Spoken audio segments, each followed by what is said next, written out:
بەڵێ باسی ڕۆژ لەگەڵتان بەردەوام دەبێت میوانێکی دیکەمان لەگەڵ دەبێت بەڕێز شوان محەممەد ئەنجامی پەرلەمانی عێراق بابزانین خوێندنەوەی ئەوان یاخود کار و چالاکی و ئەدای ئەوان چی بەسەر دێت لە نێو ئەنجومەنی نوێنەرانی عێراق لە دوای ئەم گفتوگۆ و ڕاگۆڕینەوەانە لەسەر ئاستی سەرۆکایەتیەکان. بەڕێز شوان ئەم کاتتان باش سوپاس بۆی کە ئامادەن لەگەڵمان. ئەم جۆرە سەردانیکردنە لەسەر ئاستی باڵا و ئاستی سەرۆکایەتی هەردوولا چ ئاسانکاریەک بۆ کار و ئەدای پەرلەمانتارانەکات لە نێو ئەنجومەنی نوێنەرانی عێراقدا مەبەستم پەرلەمانتارانی کووردە؟ بەڵێ زۆر سوپاس. سەردانەکە لە تەوقیتێکی زۆر باشا بوو. ئێمە لە دوێنێەوە عوتڵەی تەشریعی پەرلەمان کۆتایی هاتووە بە دڵنیاییەوە ڕۆژی شەمە جەلسە دەبێت و ساڵی نوێشە و سەروبەندی هاتنی مەشروعی میزانەیە لە ئەنجومەنی وەزیرانەوە بۆ نێو پەرلەمان. تەوقیتەکە تەکی دەکەم کە تەوقیتێکی زۆر باش بوو سەردانەکەی بەڕێ سەرۆکی حکوومەت و شاندی یاوەری و ئاماژەی جددیەتی بەڕێ سەرۆکی حکوومەتە بۆ چارەسەرکردنی کێشەکان لەگەڵ بەغدا بە حیوار و بە گفتوگۆ، چونکە ئێمە هەم ڕێکەوتنی سیاسی لایەنە حزبە سیاسیەکان هەیە، هەم کارنامەی مناهجی وەزاری کابینەکە هەیە و لە سەروی ئەمانەیشەوە دەستور هەیە. هەموو ئەمانە کاری باشی تێدا کراوە بۆ ئەوەی هەرێم و بەغدا بگەنە ڕێکەوتن. ڕەغمی ئەمانش کە جەنابی سەرۆکی حکوومەت خۆی ئیسراری هەیە لەسەر سەردانەکە، بەڕاستی ئەمە ئاماژەی ئەوەیە کە جددیە و مەبەستێتی لەگەڵ بەغدا ئێمە ڕێبکەوین و قەناعەتی جەنابیانە کە چارەسەرکردنی کێشەکانی نێوان بەغدا و هەرێم دەبێتە فاکتەری خۆشگوزەرانی بۆ خەڵکی عێراق بەگشتیوە بۆ خەڵکی هەرێمی کوردستانیش. هیچ کار ئاسانیەک بۆ ئێوە کاک شوان لە نێو پەرلەمان؟ بەتەکید ینی هۆکارێکی زۆر باشە بێ بۆ ئەوەی لە پەرلەمان ئیشەکان باشتر بڕوا، بۆ ئەوەی ئەنجومەنی وەزیران کە 4 وەزیری کورد لە نێو ئەنجومەنی وەزیرانە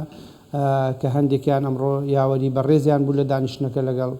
بەڕێز محەممەد شیع سوودانی، کار ئاسانی زۆر باشەکە ئەم سەردانەت کاریگەری هەیە کە لە نێو ئەنجومەنی وەزیران پرۆژە مەشروعی میزانێ بە زووی بێتە پەرلەمان و ئیستحقاقی دەستوری و یاسایی بەرکەوتەی ئێمە لە بودجەی فیدراڵی لە ئەنجومەنی وەزیران بە ئاسانی تێپەڕێ بۆ پەرلەمان. هەروەها فاکتەرێکیشە بۆ ئەوەی بەڕاستی مەشروعەکەیش لە پەرلەمان زۆر نەمێنێتەوە، چونکە ئەمە جەوێکی کەشوهەوایەکی گونجاو لەباری تێگەیشتن و ڕێکەوتنی پێشوەختەی لایەنەکانی لێکەوێتەوە. بە تەکید ئاسانکاری زۆر باشەکە و دەبێتە هەنگاوێکی زۆر باش بۆی پەرلەمانیش ینی میکانزمەکانی جێبەجێکردنی دەستور، میکانزمەکانی جێبەجێکردنی مناهجی وەزاری کابینەکە بە باشتری و بە خێراییتر بەڕێ بکەن. کاک شوان وا بڕیارە بە نزیکانە بودجە بنێرێتە پەرلەمان بۆی دەنگی لەسەر بدرێت، حکوومەت بینێرێ هیچ ڕێگری و لە پەڕێک دەبینن لەسەر تێپەڕاندنی پرۆژه یاسای بودجە لە نێو پەرلەمان بە تایبەت پەیوەست بە کوردەوە ئەوەی کە ئێوە دەیبینن چییە گوزەرێ لە ناو پەرلەمان؟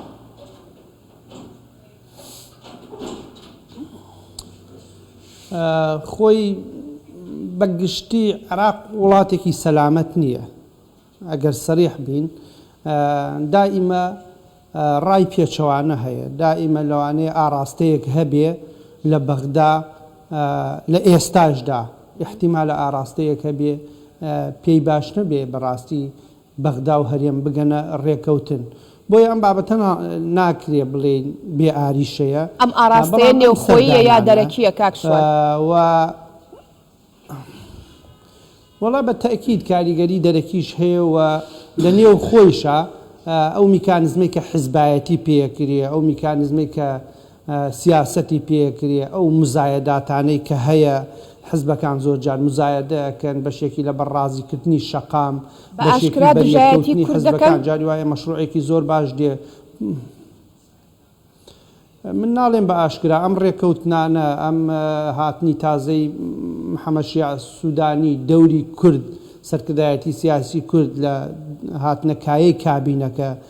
چونکە بەڕاستی وەکو هەمومان نەزانین ئەگەر کورد و لە سەروی هەمیشەوە پارتی و نەبوایە ئەم کابینەیە زەحمەت بوو سەدر پاشەکشەی کردبوو سونەکان تا حدێک چاوەڕوانی هەڵوێستی پارتی و یان هەڵوێستی سەرکردایەتی سیاسی کوردیانە کرد بۆیە بڕیاردانی سەرکردایەتی سیاسی کورد بۆ پێکهێنانی کابینەکە ئەمە بابەتێکە هەم خودی محەممەد شیع سوودانی هەم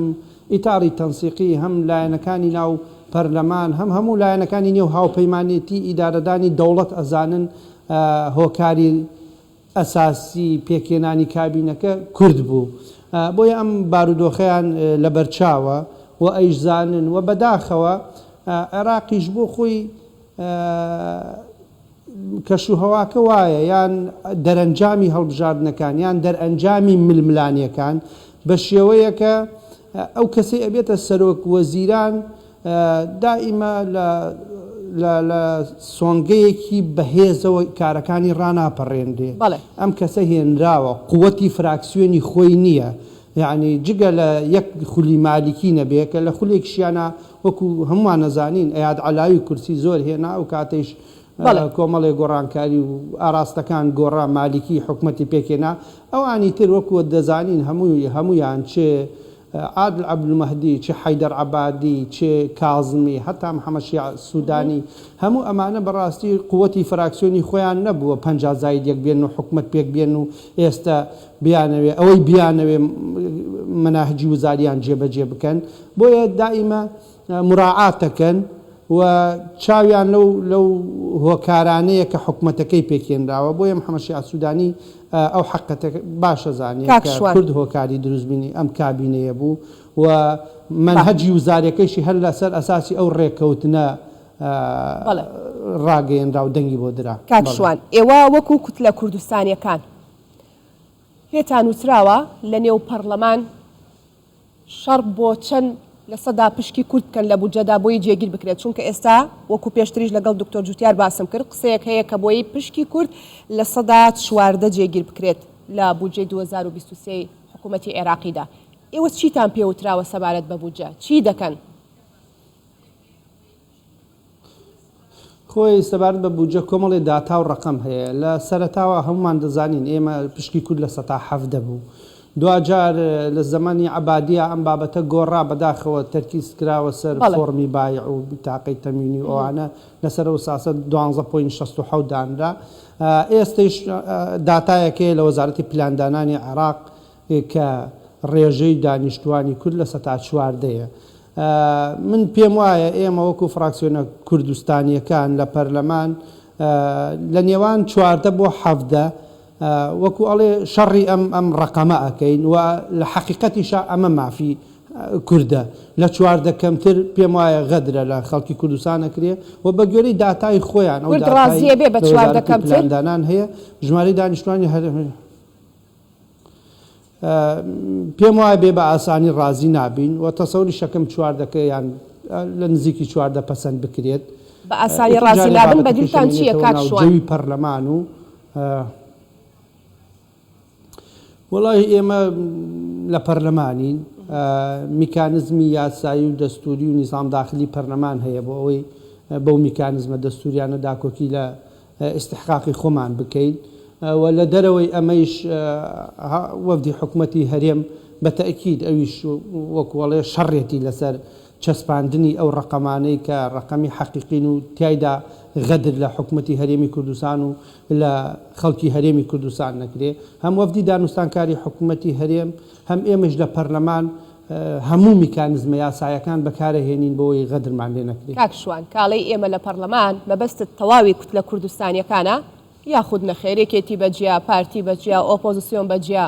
نێوانتان چۆنە؟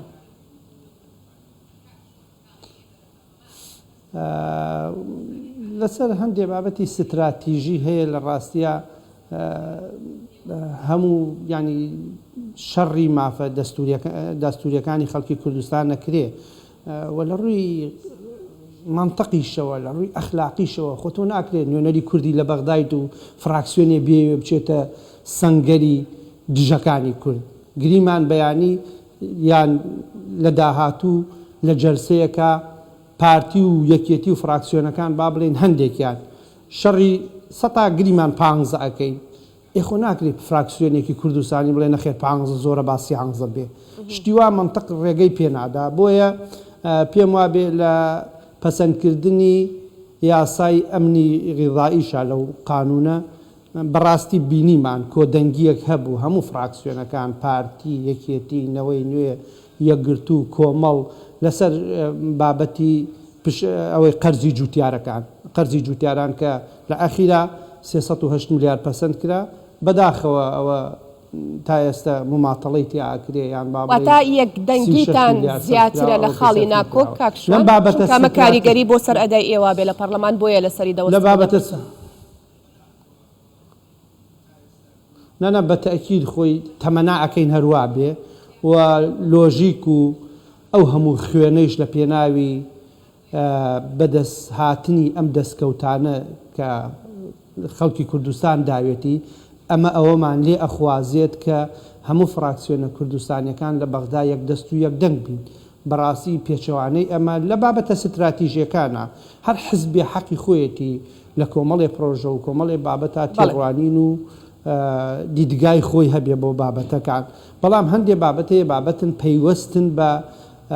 ژیان و گوزەرانی خەڵکی هەرێمی کوردستان پەیوەستن بە ئاوادانکردنەوە پێشکەوتنی کوردستان پەیوەستە بە موچە و قوتی خەڵکی کوردستان پێم وابێ فراکسیۆنە کوردستانیەکان یەک هەڵوێستە بین لەو بابەتانە. بەڕێز شوان محەممەد ئەندامی پەرلەمانی عێراق سوپاس بۆی کە بەشداروی لەگەڵمان دەست خۆش. سوپاس بۆ ئێوەش. باسی ڕۆژ کۆتایی هات ئێوە شەرشاد بن.